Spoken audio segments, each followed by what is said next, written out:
The National Assembly has declared its readiness to come up with appropriate legislation that will guarantee the rights and privileges of domestic workers in Nigeria.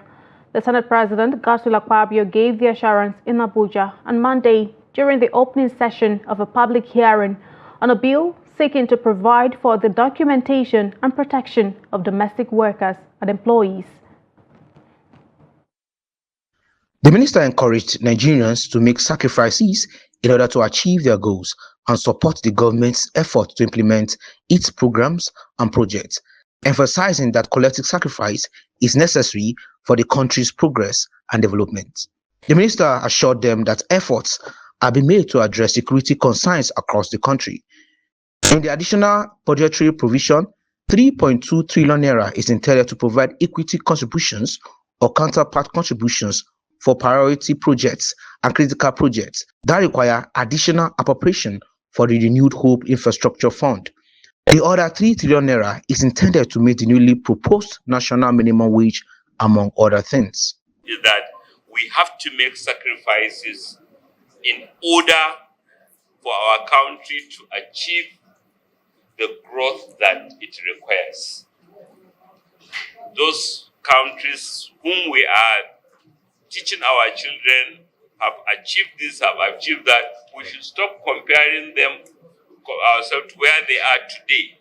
But what choices did they take in the past to bring them to where they are?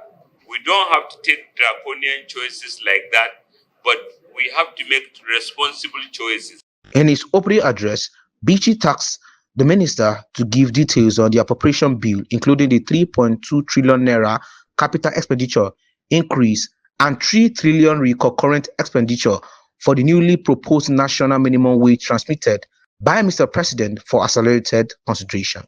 He observed that there is need for Nigerians to be adequately informed of the details of the proposed 6.2 trillion naira budget proposal, which is in addition to the 28.7 trillion naira appropriation as approved for the 2024 fiscal year.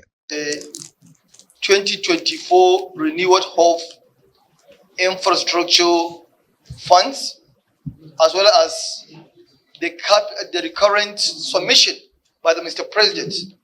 From what we have the total of 6.2 trillion, which is 3 trillion recurrent and 3.2 trillion capital increase from the existing 28.7 trillion we passed in 2024 budget.